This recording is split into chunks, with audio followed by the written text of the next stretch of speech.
All right, so Nate was D20 is his username on YouTube. He did a video asking how people track their initiative and things like that. Now, I have a book by Sly Flourish called The Lazy Dungeon Master. It talks a lot about using note cards.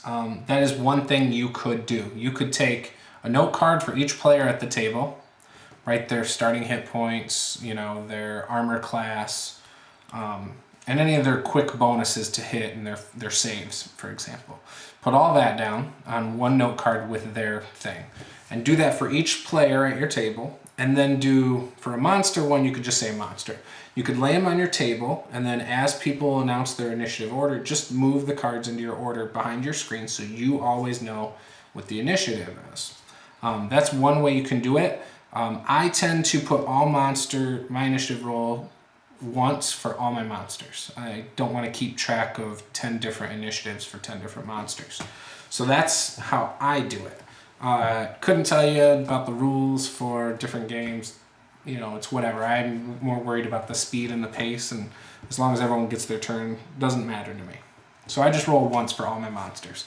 Another thing you can do is to speed things up is do your initiative rolls before a game.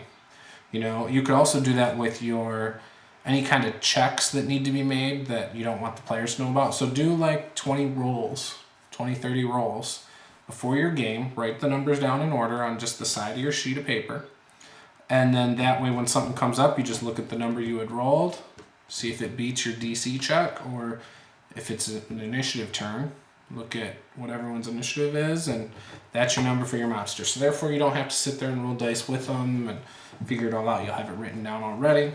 As you use them, just cross them off and just work your way down.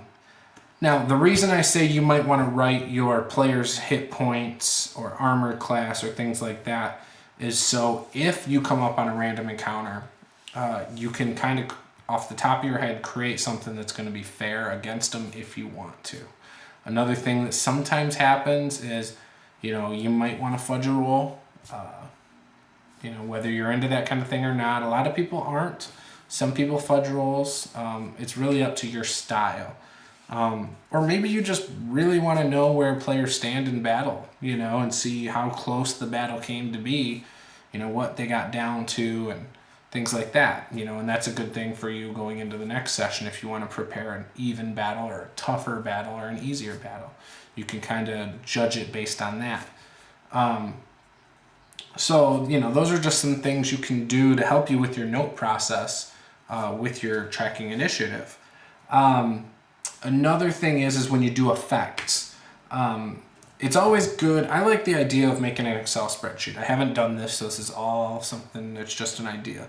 But, you write player 1 for the first player to your left, player 2 to the next one. You work your way around clockwise at the table. So you write all that around the top. P1, 2, 3, 4, 5, whatever. How many players?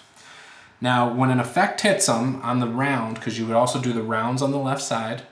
So at the very top is where you could say hit points, right? So round 0 could just be hit points and then initiative, so So then as you go down the round, so round 1, they take 6 hit points, say minus 6 HP. Boom. You know what I mean? And you could just leave it as minus 6 HP.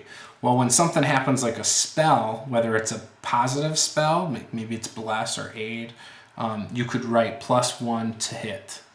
And then draw an arrow from there down to how many rounds it lasts. So say it lasts 3 rounds, draw an arrow through the next couple cells, boom. So now you know it's going to last for that many rounds. If they get hit in the next round, you'd say -2, blah, blah, blah, hit points. So you can do that to help you track how long an effect is going to last. Now, you can also, when each turn is done for the round, just take a different color pen, maybe a red pen or black or whatever you want to do. Maybe you just put an X through the box or scribble in the box, like fill it in so that, or whatever you want to do. A highlighter might work well because then you can still read it. Just like if you did an X through it, you could still read it. Because the idea is that you want to be able to read it. And it's also something you can look back at later on and recall every single thing that happened. You can make the boxes as big as you want so you can write more in it. but it's an idea that I'm toying with, and I like the idea of it. And I think as you go through, you just, you know what I mean, mark it off there. And for each battle up at the top, you could write initiative order. So whoever goes first gets a 1 in the box, 2, 3, you know, all the way through the people, and then the monsters on there too. But yeah, and I use scrap paper or a sheet of paper with the monsters and their treasure on it. And I keep track of it on that. I just find that's the most helpful. I've seen people make photocopies of the monster manual page. And before the session, they'll tweak it a little bit and they'll cross things out that they want to make better or lower. And then they write on the side how many hit points, and then they subtract the hit points on there.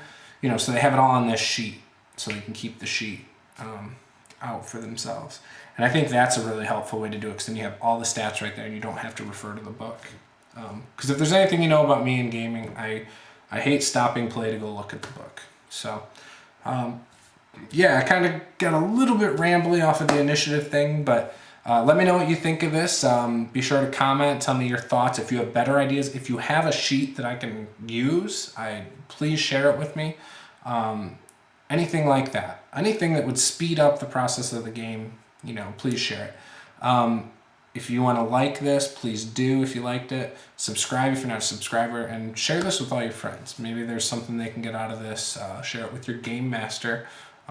Maybe there's some things they can get out of this to speed up your game and make it flow a little better. That's it. So I hope you're having a great day. Bye.